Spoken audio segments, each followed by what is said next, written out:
Welcome back, Irish fans. Ryan Camden alongside the All-American Reggie Brooks. And just like the Irish are prepping for the trip to Tallahassee to take on the defending national champions, the reigning Heisman winner, and now the newly second-ranked Florida State Seminoles at Doak Campbell. The Irish have knocked off the defending champs 10 times in their history.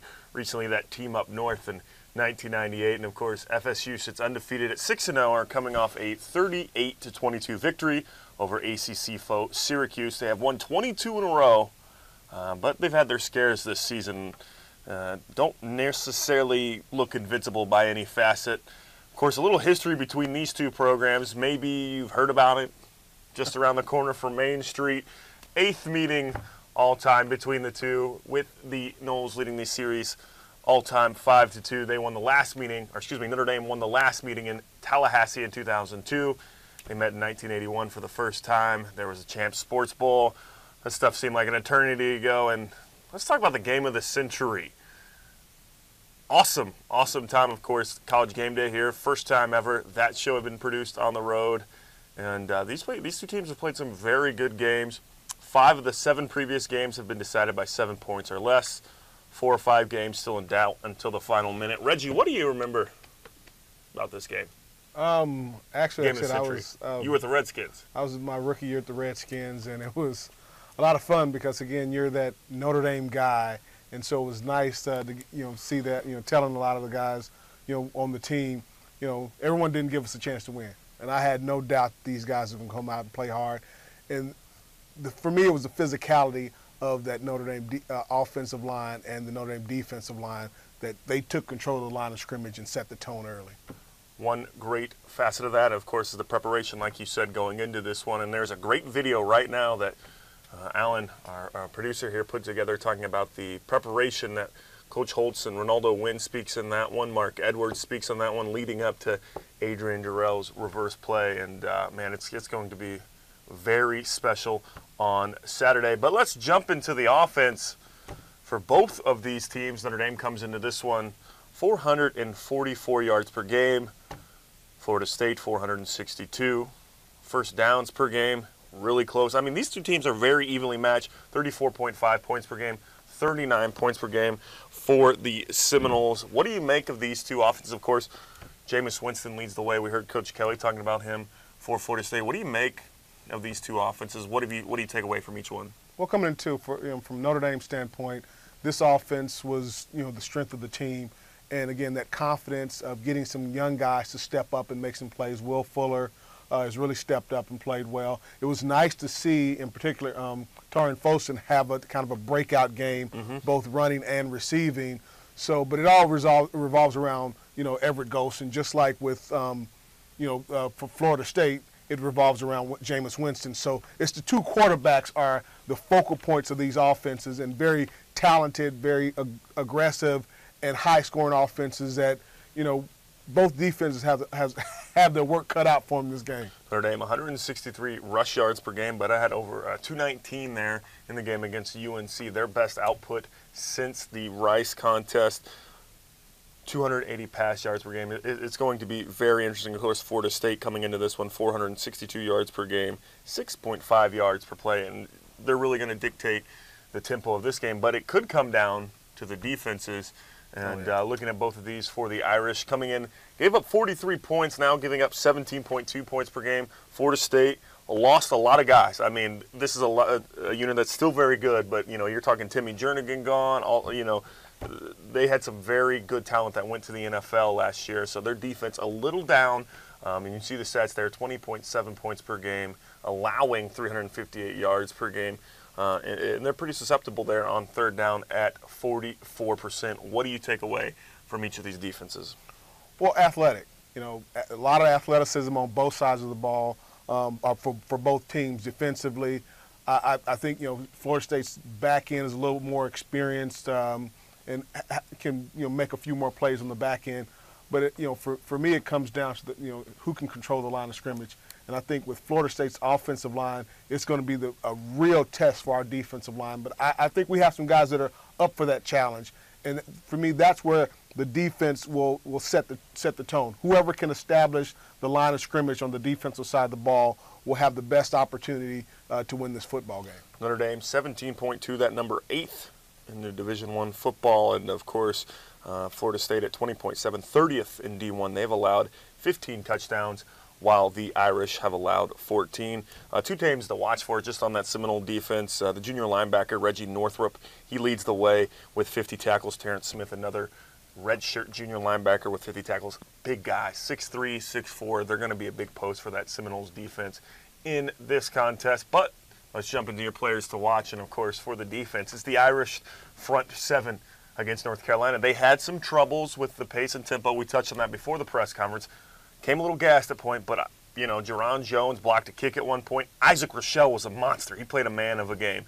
How important are they going to be? Jameis Winston looked like the Heisman winner against Syracuse, 30 of 36, 317 yards, 3 touchdowns. How important is that front seven with Schmidt and Smith going to be? Oh, it's critical. I mean, Schmidt is the guy that gets them set up, and Joe made a great play to force a turnover, great hit. Good fundamentals. I mean, you have some fundamentally sound guys, but we've got to get Winston off his marks.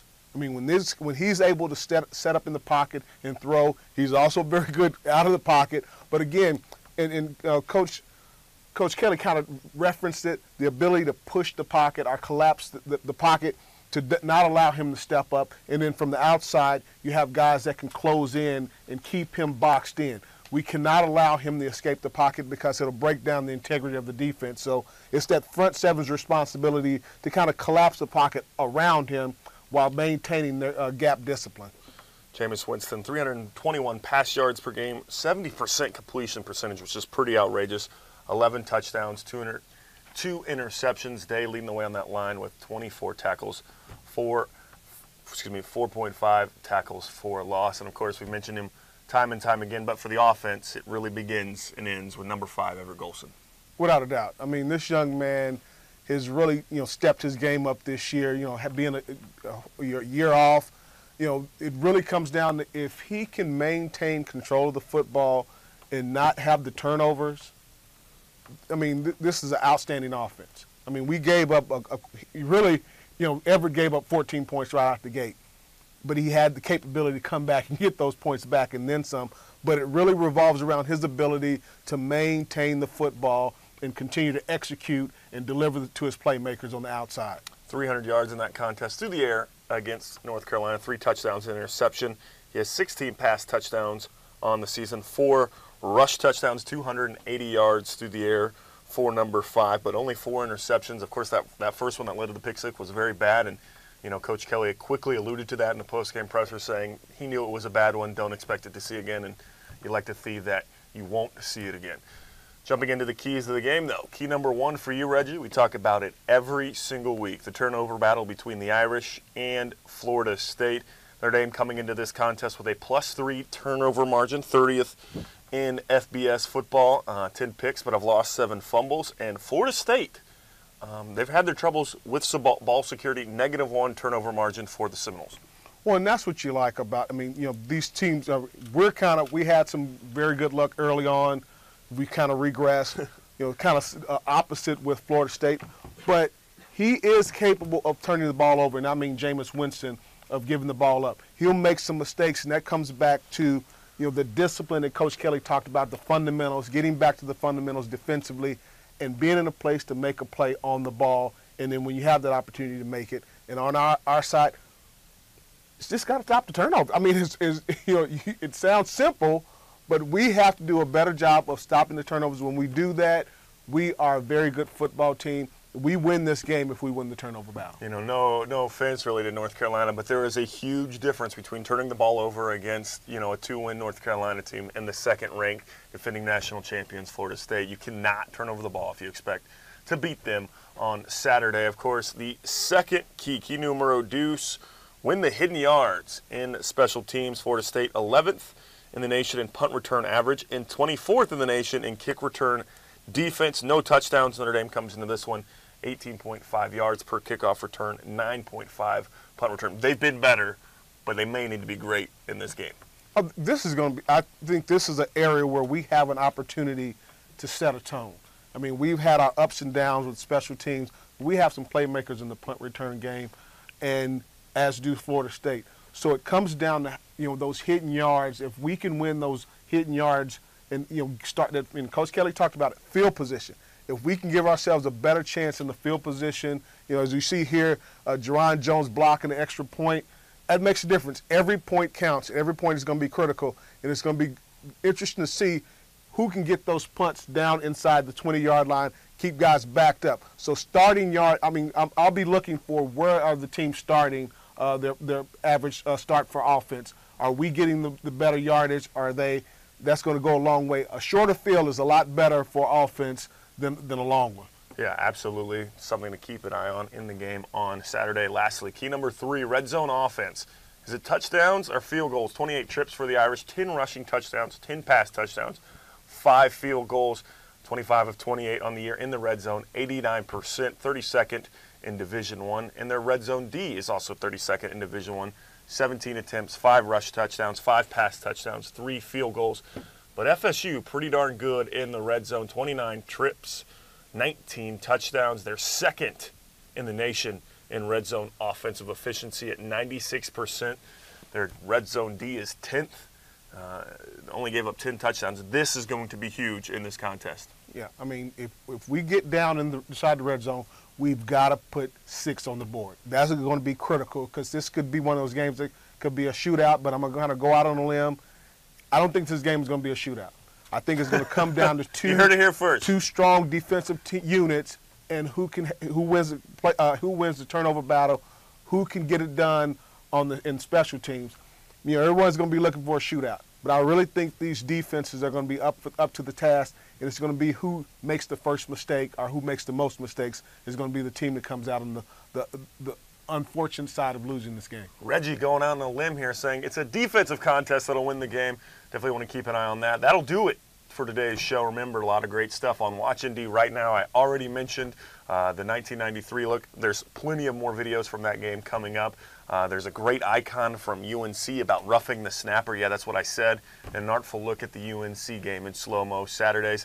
Florida State Week on our site. Tons of great content from 93 and 2002. Men's soccer will be coming up tonight against Northwestern. The Brian Kelly radio show is back on Thursday. And after that one, well, it's a pretty obvious one what the Thursday Night Classic game is. Here's a little taste, just a snippet, to hold you over on that one. National title on the line for Florida State. It's also there for Notre Dame. It's within the grasp of either ball club.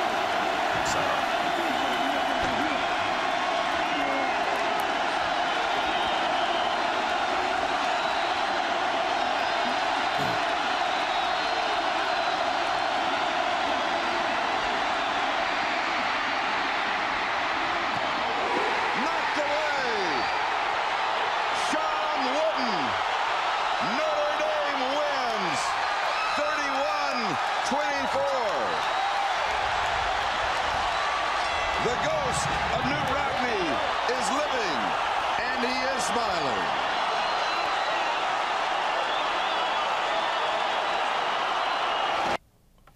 Bushy, what are you doing? Our executive producer just showed you the outcome of the game. Of course, Notre Dame wins that one 31-24. You can watch the entire game with special interviews with Coach Holtz and guys like Ronaldo Wynn Thursday night right here on Watch ND after the Brian Kelly radio show. You definitely want to get in on the social media conversation on that one. Use the hashtag NDFBClassics. And remember, fans, ABC Saturday night or morning game day will be in there. Tune in if you'll not be in Tallahassee. So, Tallahassee. For Reggie Brooks, I'm Ryan Camden. Go Irish. Beat Seminoles.